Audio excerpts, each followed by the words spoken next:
Introduction part 1 में हमने देखा what is mean by tax, what are the type of taxes and component of income tax. Today we will start with first and most important type of tax, that is income tax. So we will start with some important definition in income tax. Learning income tax is important not only for those who are pursuing commerce courses but also for everyone, because today or tomorrow everyone is going to pay taxes, right? So आइए start करते हैं definitions के साथ. पर पहला question दिमाग में आता है कि इनकम टैक्स होता क्या है, what is mean bye income tax. आइए इसकी डेफिनेशन देखते हैं. Income tax is a tax on total income earned by assessee in previous year chargeable to tax in assessment year. So question comes in our mind, what is mean by total income, what is mean by previous year, what is assessment year? So we'll start with first definition, that is previous year. So what is previous year? Previous year क्या होता है?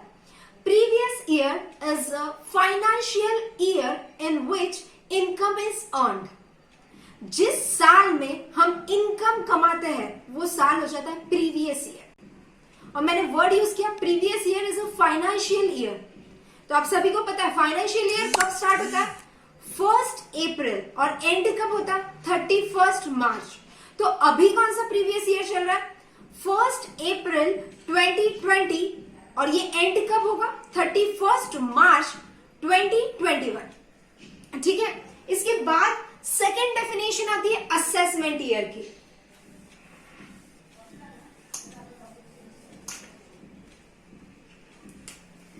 Second definition है assessment year, right. इसके पहले हमने अभी previous year क्या है वो देखा, राइट.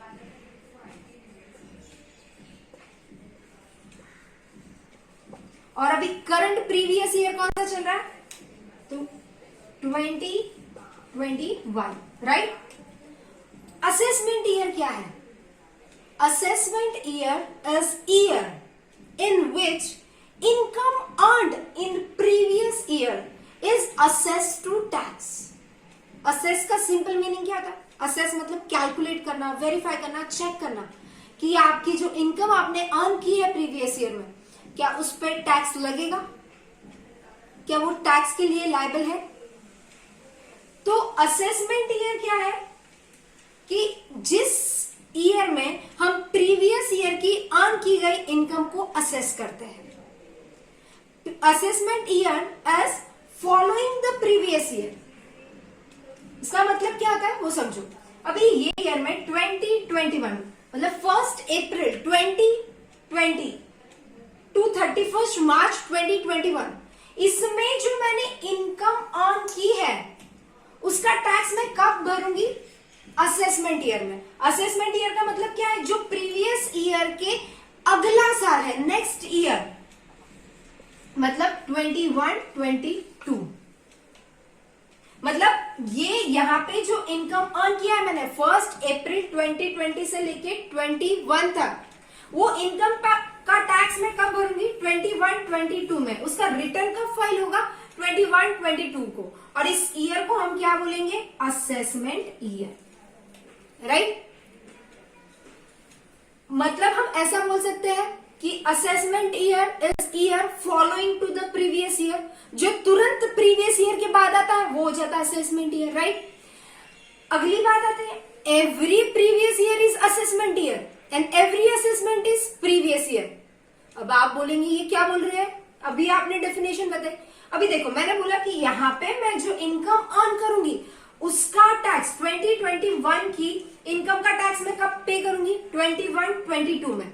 उसका रिटर्न कब जाएगा? 21-22 में, राइट. जो भी डेट इनकम टैक्स में दी होगी, राइट. तो इसका मतलब ऐसा नहीं है ना कि मैं 21-22 में कुछ इनकम ही नहीं अर्न करूंगी, सिर्फ टैक्स भरूंगी, ऐसा होगा? नहीं, यहाँ पे भी मैं इनकम अर्न करूंगी. तो उस टाइम पे ये क्या हो जाएगा? जिस ईयर में मैं इनकम अर्न कर रही हूँ वो मेरे लिए हो जाएगा प्रीवियस ईयर. और इसका असेसमेंट ईयर कब हो जाएगा? इसका next following year, right.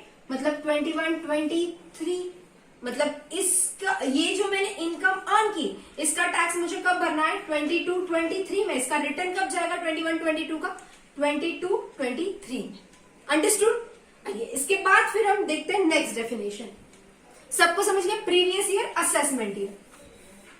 Previous year मतलब ईयर जिसमें आपने इनकम अर्न की, और असेसमेंट ईयर मतलब जिस ईयर में आपने जो इनकम अर्न की थी प्रीवियस ईयर में उस पर आप टैक्स भरते हो, उसका रिटर्न फाइल करते हो, उसको बोलते हैं असेसमेंट ईयर। नेक्स्ट डेफिनेशन आती है assessee.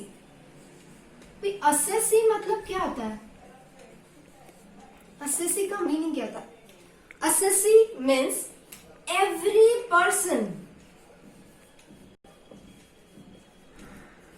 every person who is liable to pay tax or any other sum amount of money under income tax act। जो बंदा टैक्स पे कर रहा है या और कोई अमाउंट इनकम टैक्स के प्रोविजन के अंडर पे कर रहा है तो उसको हम बोलेंगे एसएससी। ये पहली चीज हो गई कि जो टैक्स पे करता है, और दूसरी चीज क्या बोली मैंने कि कोई any other sum amount of money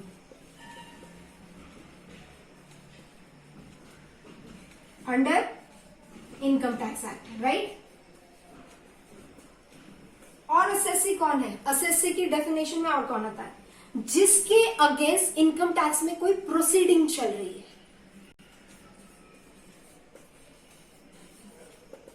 वो भी असेसी है। फिर आता है डीम्ड असेसी। अभी डीम्ड असेसी मतलब क्या?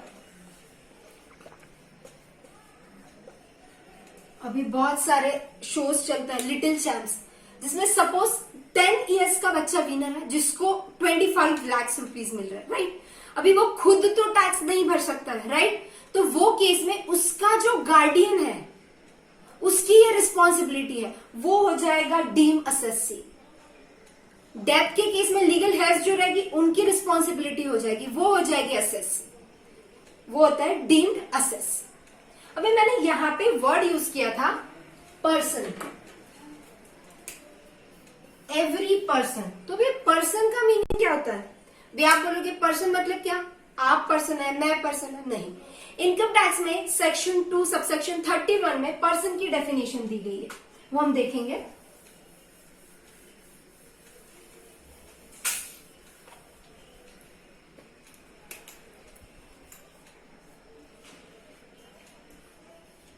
Person includes.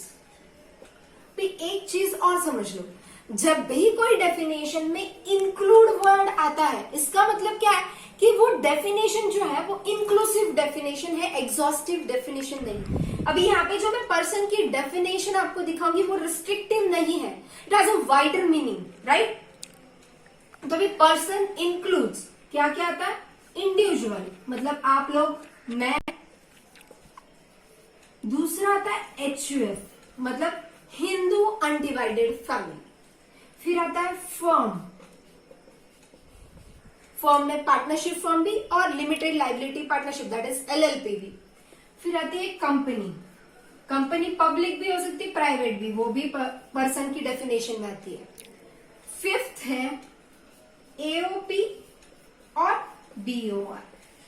अभी AOP मतलब एसोसिएशन ऑफ पर्सन और BOI is body of individual. ये दोनों में डिफरेंस क्या है? ये बॉडी ऑफ इंडिविजुअल है, मतलब दो या दो से ज्यादा इंडिविजुअल साथ में आते हैं voluntarily to earn a profit, वो हो जाएगी body of individual. Whereas association of person मतलब क्या कि पर्सन की डेफिनेशन में ये 4 है, इनमें से 2 या 2 से ज्यादा साथ में आता है टू अर्न प्रॉफिट, तो वो क्या हो जाएगी? वॉलंटरीली, तो वो क्या हो जाता है? Association of person. इसके बाद आता है local authority,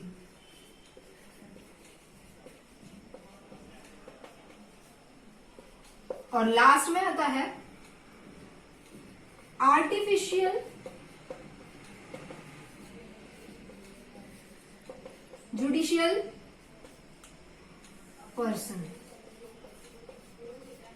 not falling with in this 6 categories. Example ले सकते हैं जो ये 6 इसमें नहीं आता। स्कूल है, आप स्कूल की फीस भरते हो, स्कूल में अभी स्कूल ना ही इंडिविजुअल, फर्म नहीं, HUF नहीं, कंपनी, वो केस में स्कूल ये आर्टिफिशियल जुडिशियल पर्सन है, जिसके नाम पे आप ड्राफ्ट पे करते हो, राइट। तो ये हो गई पर्सन की डेफिनेशन। ये पर्सन की कैटेगरीज के किसी के बारे में आपको पता नहीं है और आप इसकी डिटेल इंफॉर्मेशन जानना चाहते हो तो मुझे कमेंट बॉक्स पर डालें, ठीक है। अगली डेफिनेशन देखते हैं हम लोग।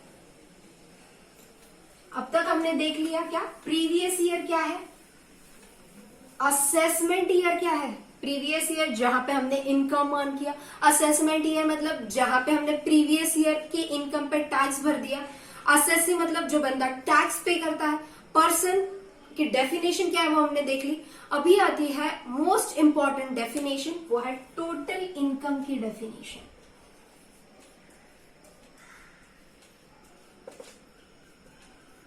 अभी इनकम क्या होता है? Income tax act does not define the income, however the definition states what income includes. मतलब ये जो इनकम की डेफिनेशन है वो इंक्लूसिव है। सेक्शन 2 सबसेक्शन 24 में आपको इनकम की डेफिनेशन दी गई है, बट मैं टेक्निकल वर्ड में ना जाते हुए सिंपली आपको बताती हूँ इनकम मतलब क्या होता है। एग्जाम्पल लेते हैं, मैं जॉब कर रही हूं, मुझे सैलरी मिलती है, वो हो जाती है मेरी इनकम। मतलब इनकम मतलब कि आप कुछ भी अर्न कर रहे हो वो हो जाती है आपकी इनकम। मेरे पास कोई फ्लैट पड़ा हुआ, मैंने रेंट पे दे दिया, मंथली मुझे रेंट आ रहा है, तो रेंट मेरी क्या हो गई, इनकम हो गई। फिर मैं कोई बिजनेस चला रही हूँ, वो बिजनेस में मुझे प्रॉफिट हुआ, वो प्रॉफिट क्या है, मेरा इनकम है, राइट। मेरे पास कोई कैपिटल असेट थी, कैपिटल असेट की डेफिनेशन हम डिटेल में अगले लेक्चर में देखेंगे बाद में, बट आपको समझने के लिए कैपिटल असेट मतलब कोई प्रॉपर्टी है मेरे पास, मूवेबल, इमूवेबल, टैंजिबल, इनटैंजिबल। वो प्रॉपर्टी को मैंने बेचा और उससे जो मुझे प्रॉफिट हुआ वो मेरी इनकम है। फिर मैंने शेयर्स में इन्वेस्ट किया था, वो शेयर्स पे मुझे डिविडेंड मिल रहा है, वो मेरी इनकम है। बैंक में मैंने एफडीज रखी थी, उस पे मुझे इनकम इंटरेस्ट मिल रहा है, वो मेरी इनकम है, राइट। ये होगा सिंपल वर्ड में इनकम मतलब क्या, कि इनकम मतलब आप जो कुछ भी अर्न कर रहे हो। इनकम टैक्स ने इनकम को क्या किया है, 5 हेड्स में डिवाइड कर दिया है। तो आप बोलेंगे अभी इनकम की डेफिनेशन तो बता दी, अभी इसमें जरूरत क्या है इनको 5 हेड में डिवाइड करने की, because every head has different rule for the computation of income. वो हर हेड हम डिटेल में बाद में देखेंगे, अभी आपको समझने के लिए उनका ब्रीफ इंट्रोडक्शन दे देती हूं मैं। 5 हेड कौन से है, तो फर्स्ट हेड है इनकम का, इनकम फ्रॉम सैलरी।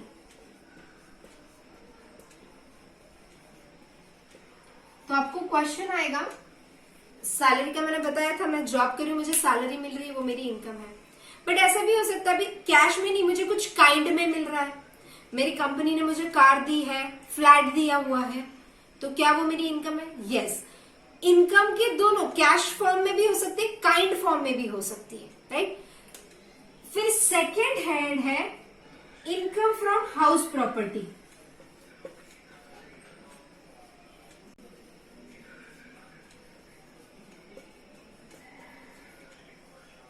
मेरे पास फ्लैट था, वो मैंने रेंट पे दिया हुआ है, वो जो रेंट की इनकम है वो हो गई हाउस प्रॉपर्टी की इनकम। तीसरा है प्रॉफिट और गेन्स फ्रॉम बिजनेस और प्रोफेशन, ठीक है। फोर्थ है आपका कैपिटल गेन। कैपिटल गेन मतलब क्या, आपने कैपिटल असेट बेच के जो आपको प्रॉफिट हुआ, सिंपल लैंग्वेज में कैपिटल असेट मतलब मैंने बोला प्रॉपर्टी, प्रॉपर्टी बेच के आपको जो प्रॉफिट हुआ वो हो जाता है आपका कैपिटल गेन। फिर आता है इनकम फ्रॉम अदर सोर्सेस।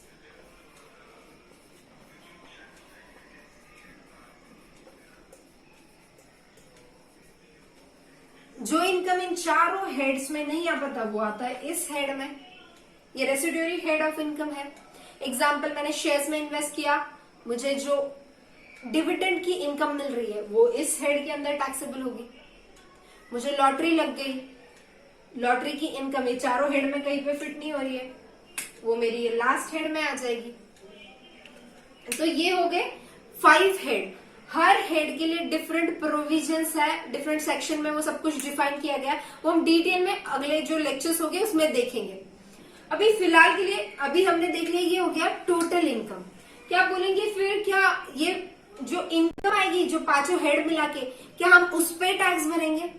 जी नहीं, ये जो 5 हेड मिला के जो इनकम होती है उसको कहा जाता है ग्रॉस टोटल इनकम। इसके बाद आते हैं डिडक्शन। आपने सुना होगा बहुत सारे इन्वेस्टमेंट के ऑप्शन आपको सुनने मिलते होंगे कि एलआईसी में इन्वेस्ट किया, लाइफ इंश्योरेंस पॉलिसी ली तो आपका टैक्स बच सकता है। आपने हाउस प्रॉपर्टी के लिए कोई लोन लिया, हाउसिंग लोन लिया तो आपका टैक्स बच सकता है, एक्सेट्रा। तो ये जो इन्वेस्टमेंट के ऑप्शन है वो आते हैं डिडक्शन चैप्टर 6 में, डिडक्शन चैप्टर 6A। तो डिडक्शन मतलब क्या है कि ये जो इन्वेस्टमेंट के ऑप्शंस है जिसकी वजह से आपकी टोटल टैक्सेबल इनकम कम होगी, क्योंकि ये पांचों हेड मिला के आपकी टोटल जो इनकम आएगी वो आपकी रहेगी ग्रॉस टोटल इनकम। फिर इसमें से आप डिडक्शन जो इन्वेस्टमेंट के ऑप्शन है वो आप माइनस करोगे तो बचेगी वो जो रहेगी आपकी टोटल इनकम, और वो टोटल इनकम पे आप टैक्स भरोगे। एग्जाम्पल के लिए कि 10 लाख मेरी पांचों हेड मिला के इनकम हो रही है, राइट? जरूरी नहीं हमेशा 5 हेड की, कोई 1 हेड की भी इनकम हो सकती है, 2 हेड की भी इनकम हो सकती है। तो ये पांचों हेड को मिला के जो इनकम हो रही है वो 10 लाख है। फिर मैंने जो इन्वेस्टमेंट ऑप्शन है उसमें मैंने इन्वेस्ट किया है तो मेरा टोटल डिडक्शन अमाउंट है 2 लाख रुपए। तो मैं अगर डिडक्शन में इन्वेस्ट नहीं करती थी तो मुझे टैक्स कितने पे भरना पड़ता था? 10 लाख पे। बट मैंने अभी 2 लाख इन्वेस्ट किया हुआ तो 10 लाख माइनस 2 लाख तो बचेगा जो 8 लाख, उस पे मुझे भी टैक्स भरना है। तो ये जो होता है ये computation of total income. But इसकी फर्स्ट स्टेप होती है कि आपको ये जो टोटल कंप्यूटेशन करना है इसके पहले आपको रेसिडेंशियल स्टेटस क्या होता है वो डिसाइड करना पड़ेगा। उसके लिए हम लोग नेक्स्ट लेक्चर में डिटेल में will see what is mean by residential status, how to determine the residential status of person, वो सब हम डिटेल में नेक्स्ट लेक्चर में देखेंगे। वो रेसिडेंशियल स्टेटस डिसाइड होने के बाद जो स्टेप रहती है कंप्यूटेशन ऑफ टोटल इनकम, जो मैंने आपको अभी बोला और दिखाया, तो वैसे आप करोगे। नेक्स्ट लेक्चर में हम देखेंगे what is residential status and how to determine the residential status of a person. और उसके साथ ही अभी नेक्स्ट लेक्चर्स में हम हर हेड को डिटेल में देखेंगे, डिडक्शन डिटेल में देखेंगे। तो कीप वॉचिंग।